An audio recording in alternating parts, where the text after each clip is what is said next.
Welcome back, art students. Okay, so as you can see, I cut out all of the shapes that I plan to use, and I might run out. I might end up having extras, but you can see I have a pretty good handful and variety of different shapes, different colors. Okay, so that's kind of what you want to go for. Try to have a good variety.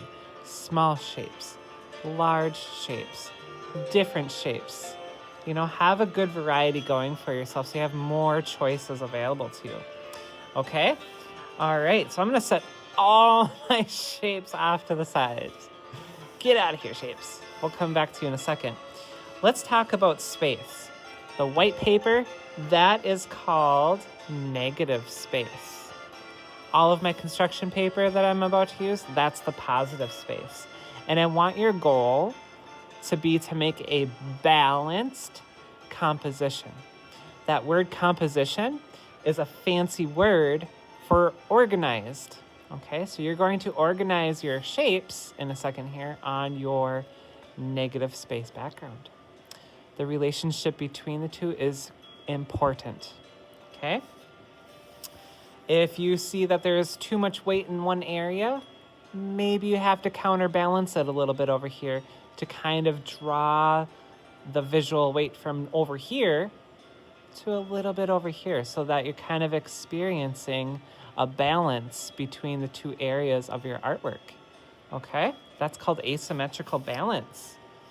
Now let's begin. Okay, so I think looking at Kazimir's artwork, he has some lines. So I'm just going to use my glue stick here. I would recommend you use a glue stick for this process. It's definitely going to work better than a glue bottle.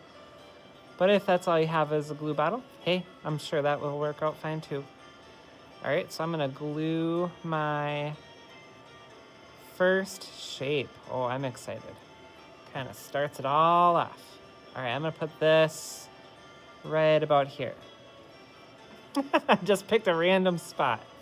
And we're going to start building our composition. And I'm going to apply a lot of pressure so it really sticks down nice and thoroughly. Okay. Now I'm going to make another choice. I'm going to choose another one of my shapes. I'm going to choose this fun blue square.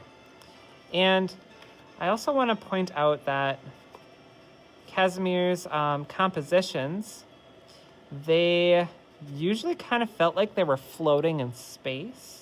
Like there was nothing that ever was very well balanced. It wasn't very symmetrical at all, actually. And so I'm not going to try to leave this flat. I don't think that would be good. I think I'm going to off-kilter it just a slight bit.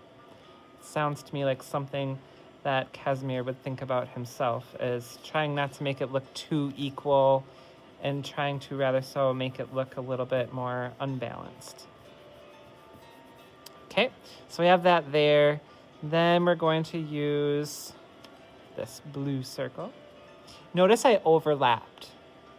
I want you to think about your space and how you're using it. You can overlap your shapes.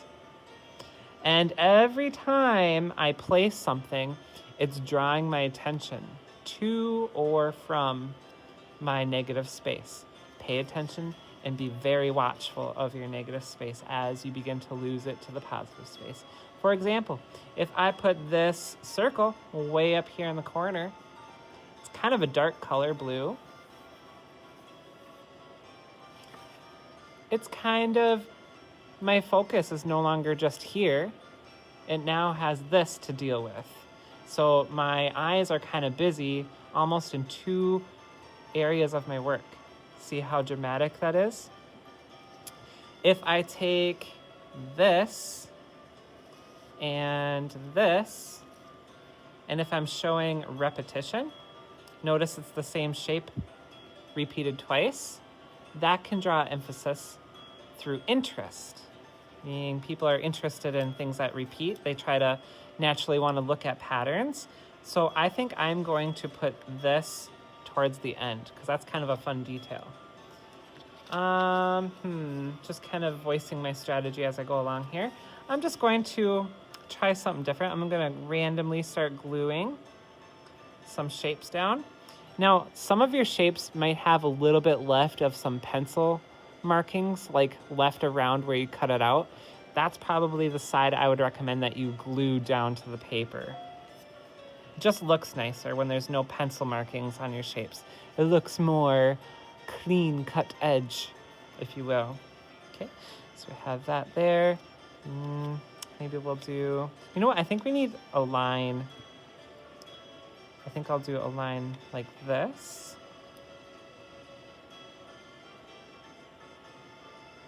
And hopefully you've been able to look at a few of Kazimir's compositions to get kind of a feel for the way he uses his space. It's kind of fun.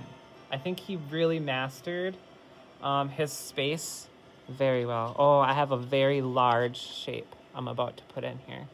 And I feel that this is a very heavy weight item, and I don't think I want to put it near the edge of my paper. I feel like it has to be a little bit more central, like centralized in the middle. Right about there, maybe, perhaps. I like that it's kind of following the same direction of that black line.